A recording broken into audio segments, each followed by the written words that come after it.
What is up, YouTube? We are at Sunset Cliffs down here in San Diego, California. Took the bike down here. It's nice and overcast, so the temperature is definitely lower than it's been a couple of days. But man, here is the bike. Look at it, man. It's looking so good. Might need to get her washed here in a little bit, but damn, I mean, it's really coming together. The more I look at it, especially like from a distance, got the gold levers, as you guys can see now. So we got rid of the long stupid shit, but yeah, man, bike's coming together. But yeah, guys, let's talk about something here for a minute. Talking about how did I wind up with a freaking Harley, bro? Like, even my parents were like, a Harley? Really? Like they were shocked. And I'm gonna be honest with you, they had one shot to impress me. With that being said, I wanted something different than what I've owned in the past. I've only owned sport bikes in the past, both of them being ZX6Rs. I just figured it's time for something a little bit different. I walked into all kinds of dealerships with an open mind and just looking. Even in that situation, I didn't even consider a Harley Davidson, period. They just didn't interest me at all. I didn't give a fuck about them, nothing. Saw Harley Davidson and they had an ad up about the Fat Bob, the new one with that rectangle looking headlight. Kind of caught my eye, so I was like, all right, I'll walk in there. Okay, let me just go look at this damn thing so I can check it off the list. I walk in there and the sales guys definitely caught that vibe from me, but they're like, hey man, let's have you test drive something. I'm like, all right, bet. You know what I'm saying? So they're like, we're gonna let you test drive the Fat Bob, the one you're looking at, but we're gonna want to put you on a lowrider. And they were smart, okay, because they didn't put me on a stock lowrider, but I'm gonna get into that in a second. They pretty much knew that they had to sell me on these bikes that day, or I probably wasn't coming back.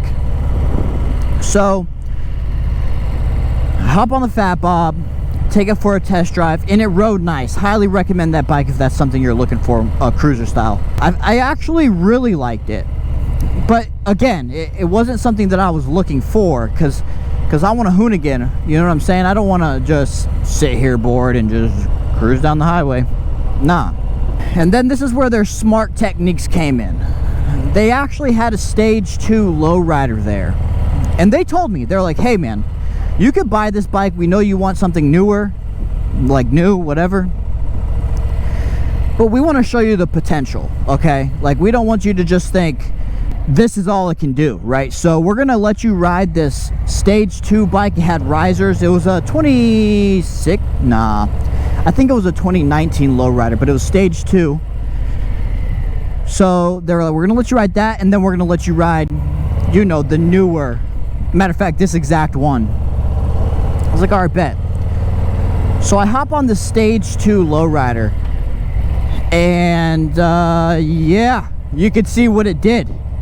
All right, I understood the potential that these newer Milwaukee 8 engines had. Hands down, period. It pulled so fucking hard. I couldn't believe it. I didn't believe I was on a Harley Davidson. I was like, y'all fucking with me.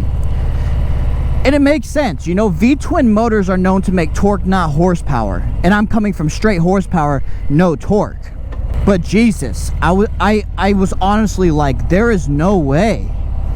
I've been sleeping on Harley Davidsons like this, dude, because I guess I was just, you know, you pull up to some like 50-year-old dude on his 97 whatever, and of course the thing's slow as hell. And that was just what I thought Harleys were just old man cruiser bikes.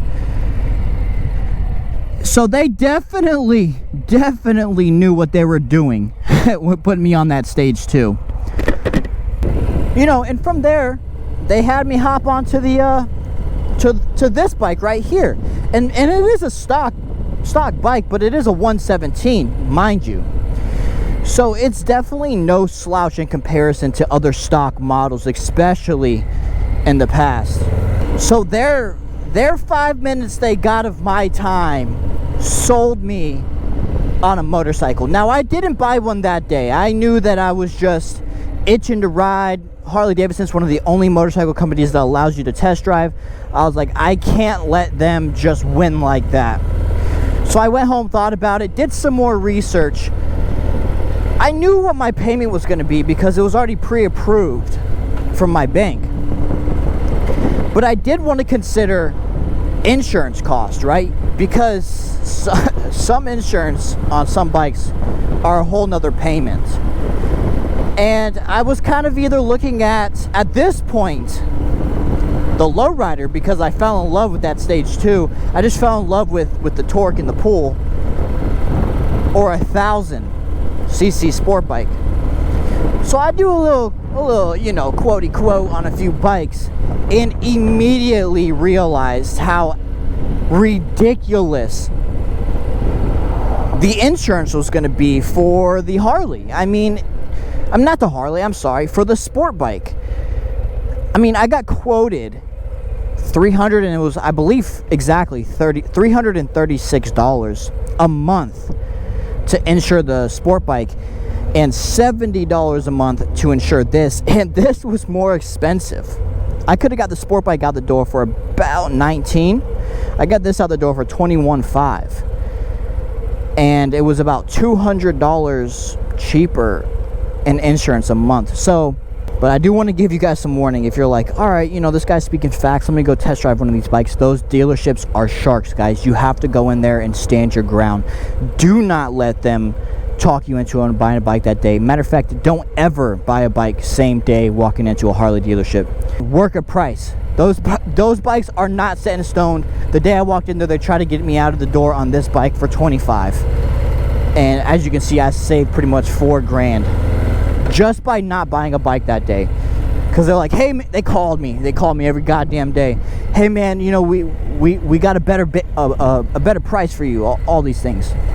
It's that stage 2, it wasn't even on the showroom floor yet. They just got it on a trade, and they knew exactly what they were doing. They were putting my ass on a bike that definitely wasn't stock by any means. Yep, see that right there? I just didn't trust the car behind me right there, so I figured I'd take a little detour because he was kind of close and they slammed on their brakes pretty quick. See that, guys? Smart riding, bro. That's all you need. Just be aware of your surroundings. If you have to take a quick little detour to save your ass, fucking do it. All right, we're gonna grab some coffee and be right back. And we are back. That coffee slapped. Let's get back on topic for just a second. Why Harley Davidson? You know, you are paying for the name. Excuse me. I can honestly say that there's no way this bike is actually worth $20,000. It's not. It's absolutely not. But I love the bike, guys. I do. I really do. I honestly don't think I will ever get rid of it. There's a few reasons to that. One, this is the start of the Zizy Moto channel. Two, there's so much you can do to Harley Davidsons. That was kind of another aspect into me kind of convincing myself to buy the bike, is the fact that I can do so many things to this thing. Personally, I like club style, and that's where we're headed with this one, but you really can't go wrong. I mean, you really can't. I mean, yes, you could build a sport bike motor, but it's pretty much unnecessary. I want to learn. I don't want to send this bike into the shop to do the harder things. I want to break shit. I want to learn how to build motorcycles, period. Because one day in the future of this channel, I definitely want to take a bike, frame up, and just build it. And then possibly, depending on where we're at with this channel, do like a giveaway for it. I think that would be sick, right? That's taking the channel to the next level. But I got to get there first. I definitely got to get monetized first, hands down. There's no way I could do it without doing that, but I definitely want to give back to my supporters once I get to that point. But gosh, man, it is a little busy. It's a Wednesday. Like, do people not work? a little over 30 days, guys, until I'm back home in Florida. I already joined a few groups out there, you know, on Facebook, whatnot. Hopefully get some good content right out the rip. And some exciting news for me. I don't know if you're interested in fishing, but back home in Florida, I've fished my whole life. That took up 90% of my free time. And I'm starting a fishing channel. I'm definitely more experienced videoing fishing than motorcycles. I definitely feel like my motovlogs are getting better, for sure. I'm trying out new things every single day. I'm getting feedback from friends. But yeah, man, in Florida, I fished in Guam, but other than that, I haven't fished in about 5 years. And I miss it so much. Like, I talk to my friends back home and I tell them, like, if you ain't fishing, bro, you ain't hanging out with me. Got an action craft. It's my dad's, but been in talks with him. And yeah, he's basically like, I think you've learned a little bit of responsibility, might let you take the boat out. And I'm like, shit, all right, like, okay, well, we'll see. But if it's true, you know, that'd be dope. I'll be able to get some really good content really quick for y'all. Bro, you know what? Let's fucking whip a Yui here, dude. We're gonna cop some photos of downtown right quick, you feel me? Oh. We can just Photoshop those people out. Well, guys, I think we're gonna have to end the vlog here. GoPro decided to die quick after it hits 50%. Now we're at 38, so we'll end it here. I really appreciate you guys checking out my video. Again, give me a like and subscribe. We're really trying to make this thing a thing. And yeah, I'll see you on the next one.